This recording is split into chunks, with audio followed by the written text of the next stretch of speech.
Ooh, hello. It's the Book Cougars, two middle-aged women on the hunt for a good read. I'm Emily. And I'm Chris. And we have behold, a stack. This is our giveaway for episode 200, which just came out on Tuesday.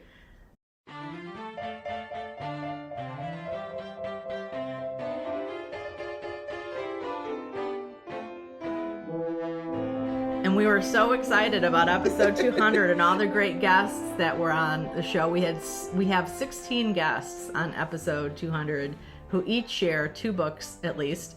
They can't wait for you to read. And we were so excited we forgot about our giveaway because every 10th episode we do a giveaway. Yeah, and afterwards we were like, oh no. Afterwards being once we actually put the episode up and edited everything right. So we thought we would just show them to you. So one lucky newsletter subscriber is going to receive all 4 of these books. This one is called Mother Country by Jacinda Townsend. It's won several awards. Very compelling cover. I love this one so much. And this is from, I believe, Grey Wolf Press. Yeah.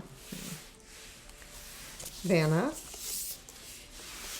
The Refusal Camp is a set of short stories by James Ben, author of the Billy Boyle World War II series, and then a historical fiction from the Revolutionary War, Free Gift, that I read late last year. He does great historical fiction. Yeah, and this is from Soho Crime, or Soho Press, I guess I should say. Right. Soho Crime. Oh, it is crime? Yeah, they have different, categories that they really market well in crime. I think crime is what they may have originally been known for, I think so too. Yeah. This is Louise Penny, A World of Curiosities, the most recent, what is his name? Inspector Gamache in the Three Pines series. And this is the paperback version from Louise Penny. The new book comes out in October, is that right? Yes, she has one coming out called Grey Wolf. And I think she just did a cover reveal on her personal website.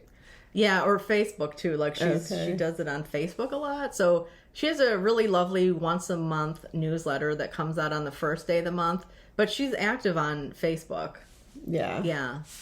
And then the 4th is Last Seen in Havana, a Havana mystery by Teresa Dovalpage. So a blurb from Publishers Weekly says, armchair travelers will savor Dovalpage's detailed depiction of Cuba, and the heartbreaking ending will stay with readers long after they turn the last page.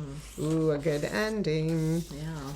These are the 4 books that are the newsletter giveaway. So if you subscribe to our newsletter by February 15th, you will be automatically entered to win, and we'll put directions for how to subscribe in the down below. In the down below. And like Louise Penny, because we're so tight, we only send one newsletter a month as well. Yes. Louise, our friend in Canada. So I wanted to tell you about a couple other books. Okay, go May for I? it. Yeah. Aunt Ellen, who works at the Friends of the Berkeley Public Library bookstore in Berkeley, which is like a standalone bookstore. It's beautiful. Yeah. Was working last week and texted me a picture of this and said, "Do you want it?" And I said, "Yes, please."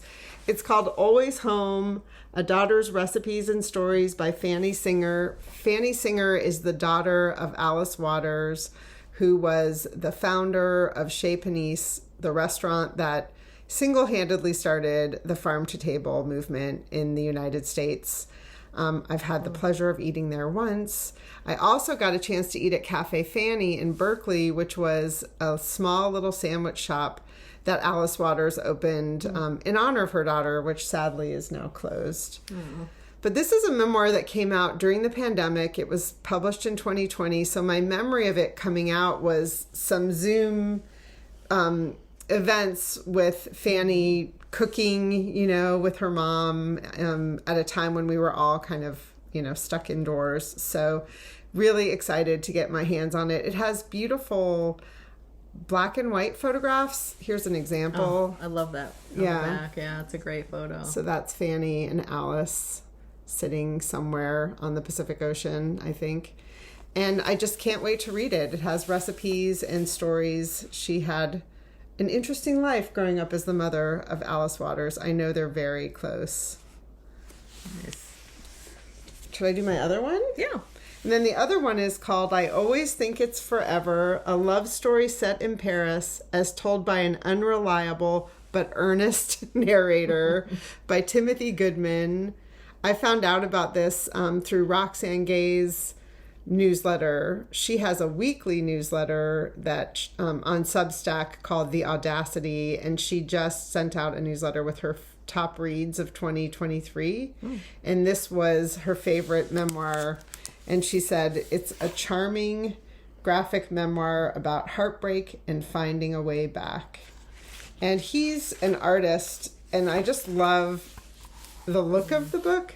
So this is an example of a page where he drew things he needed to do to get ready to leave for his flight to France, because he was going to go move to Paris for a little while, including number 5, forget about your gluten allergy, hot baguettes. Yeah. Can totally relate. Yeah. So it's written, it does have some kind of, computer type font, I guess is the best way to say it. And then a lot of his hand-drawn writing as well. And it's about him going to France and falling in love and having heartbreak. Nice. So I can't wait to read it. Very cool. You know, the whole gluten thing in France, I have a naturopath friend who has a lot of clients who, are gluten intolerant, who all say that when they go to France, they have no problem eating bread. Yep. And, the theory is that because they use a lot of different types of grains, here in the States, everything seems to be just one type. Mm-hmm. So it could just be that we're oversaturated with it. I mean, I know some people truly are gluten intolerant. Yeah. But a lot of people might just have an overabundance of one type of grain, mm-hmm. right? Well, and I think they use more natural whole grains, and we use modified seeds here, which is a subject for another day. Yeah. But I've heard that too from even friends that are lactose intolerant, gluten intolerant. They get to Europe and have a completely different experience. Mm-hmm. Or they just see the beautiful food and they're like, I'm going to throw caution to the wind. Yeah. Who knows? It's one or the other. No, they have really, very strict regulations. Yes, about, they do. Much more so than here in the States about, pesticides and fertilizer and artificially altered food. Yes. Anyway, wow, well, not exactly off topic. Because, we're about food as well. Yes, that's right. Yes. So the things I'm reading this week, I started this book. Now, I can't get the full cover for you, but there is a tiny bit of the cover. And it's Tragedy and Triumph on the Great Lakes. This is by Richard Gebhardt. And I'm reading an ARC through NetGalley. So thank you, NetGalley. This is published by Michigan State University Press. It's a history book. Sorry, I'm a Spartan grad. And it's really amazing because the guy he's been a student of Great Lakes shipping for a long time. And over the years, he had taken little notes here and there from, looking at old newspapers of something that wasn't his research topic, but a ship that interested him or a situation. And this book is kind of a compilation of a lot of those things. So I'm right now in stories that are about ships in the mid-19th century. Cool. So looking forward to this. It comes out February 1st. Yeah. February. Here we are. February 1st, I know. It's February. I cannot wrap my brain around that. I also just wanted to show the cover of my top read of 2023, Emily Dickinson, Face to Face. This is a slim little book, edited with a foreword by Anthony Madrid. And I love this book so much. It's a cut down version of 2 books, I believe, that Dickinson's niece, Martha Dickinson Bianchi, had put out about her aunt. And it's one of the most intimate portraits we have of her, and really busts a lot of those old myths that had sprung up about Emily over the decades. So I highly recommend this one. It's thin, it needs to be read. Great cover. Yeah, isn't that cool? I love that. And then I just wanted show and tell. This is one I'm going to be reading soon. Margaret Fuller's Somewhere on the Lakes in 1843. This is my old version, and this is the new version. I mean, it's just a new cover. It's still the same text, but I bought a new version because I've read this one so many times, and like there's so many notes in it from different time periods. Like some is pencil, some is pen. For a while, I was even highlighting, which highlighting hasn't always been my thing because I tend to go overboard, and then I don't write a marginalia note. Like, okay, so why did I highlight that? Sometimes it's not always evident because sometimes you can go back and look at something you've read or even something somebody else has read, and you can kind of track what it is they're reading for or about.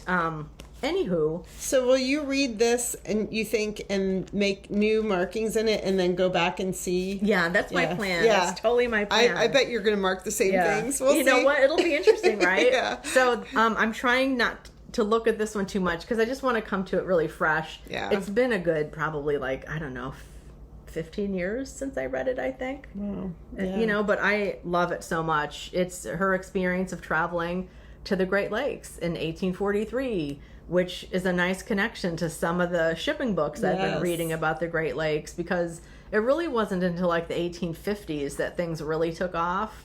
And then actually even later than that, like the later 19th century, that shipping took off in the Great Lakes. And now, of course, it's just tremendous.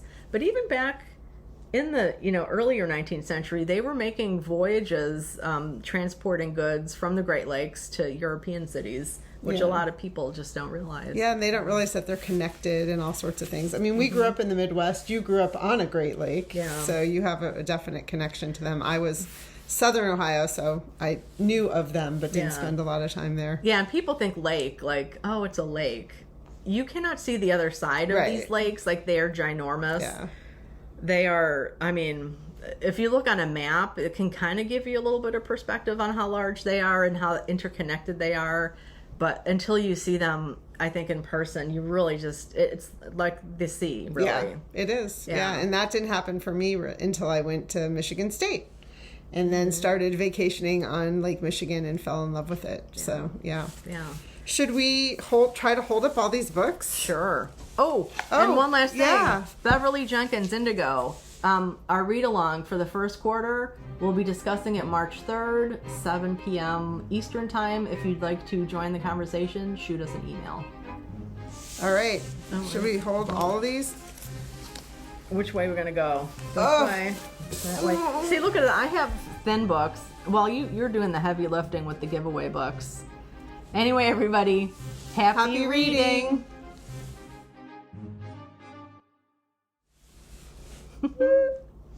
Ciao. Auf Wiedersehen. Auf Wiedersehen. Sayonara. Arrivederci. All right. I think that covers our linguistic capabilities for today.